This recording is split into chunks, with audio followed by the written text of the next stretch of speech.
These are visuals of Indian Army Chief General Upendra Dwivedi being conferred the honorary rank of the General of the Nepal Army. It's an age-old reciprocal tradition that goes back to 1950 and a symbol of the close cultural and historic bond between the peoples of India and Nepal. But on the trade front, there is a storm brewing. India has suspended large-scale trade imports from Nepal. Imports of cement from Nepal have stopped for nearly 3 months. Sanitary items worth over 250 million rupees have been stranded in Nepali warehouses as India doesn't want them, especially health and sanitary pads from Nepal. The same is the case for any steel and iron products, textiles or fertilizers. Nepali cement and chemical factories are operating at half the capacity. Some are facing a shutdown. And the reason, you guessed it, is China. India does not want any Nepali products that have cheap, low-quality Chinese ingredients. This is part of Indian government's No Chinese Components policy India enforced in 2020.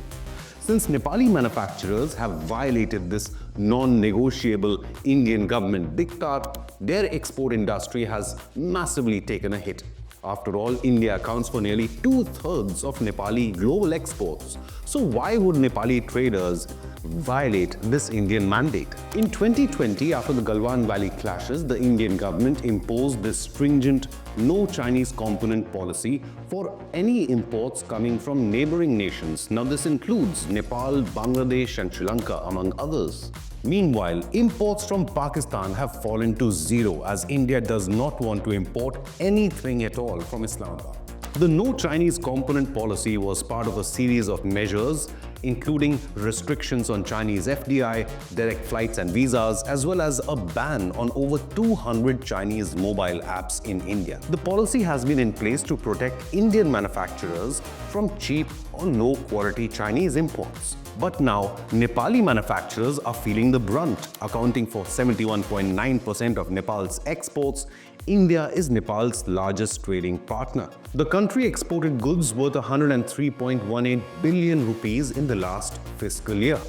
But over the last quarter, numerous Nepali products have been held at the border with India, putting the brakes on crucial exports. According to the Department of Customs, Nepal exported 201.9 million pieces of sanitary pads and diapers worth 719 million rupees to India in the last fiscal year. However, this has crashed to zero for the last 3 months.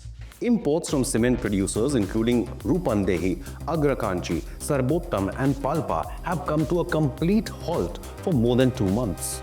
In 2020, the Indian government directed the Bureau of Indian Standards to establish mandatory standards for all imported goods, aligning them with international quality norms. India itself imposed restrictions on the import of over 370 products from China. Sources indicate India's ban could also extend to hydroelectricity from Nepal, which has raised significant concerns in Kathmandu, as any electricity manufactured from China-funded projects would not be bought by India. Nepal's government has also been trying to get India to ease the Bureau of Indian Standards certification process. A top official of the Ministry of Industry told Kathmandu Post, quote, "Since the Bureau of Indian Standards certificate issues started hindering Nepali manufacturers and exports, the Ministry of Industry, through the Ministry of Foreign Affairs, has regularly informed its Indian counterpart about the issue and requested changes to this process. But there has been no response," unquote. Now, Nepal Chamber of Commerce has called on the newly appointed ambassador to India, Shankar Sharma, to help facilitate bilateral trade. However, the Modi government is unwilling to compromise. On the 16th of October, India's Commerce Minister Piyush Goyal announced that the quality control orders, which restrict import and sale of some standard goods, have been extended and expanded to include 732 products. QCOs serve as a crucial tool for India to improve quality standards, integrate goods into global value supply chain, and limit imports from China. China's significant inroads and influence in Nepal's politics and economy have frayed Nepal's economic bonds with New Delhi. Meanwhile, Nepal continues to provoke India by claiming Indian territories as its own. So is it doing so at China's behest?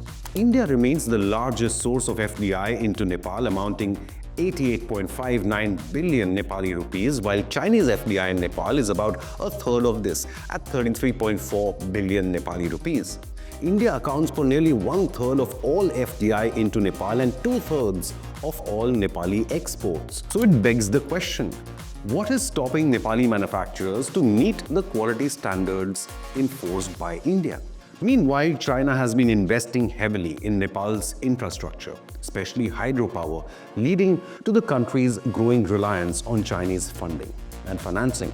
While Nepal's exports to China have decreased by 16.7% annually over the past 5 years, Kathmandu's total external debt stocks owed to China have tripled. Nepal now owes over 27% of its external bilateral debt to China. There are concerns that Nepal too risks falling into a Chinese debt trap, just like Pakistan or Sri Lanka. This only suggests that Nepal needs India, its largest trading partner and its historic ally, now more than ever. Have your say. Do you support the Indian government's stand of suspending Nepali imports that contain substandard Chinese ingredients? Leave a comment with your opinion, hit the like button and subscribe to Inconnect News.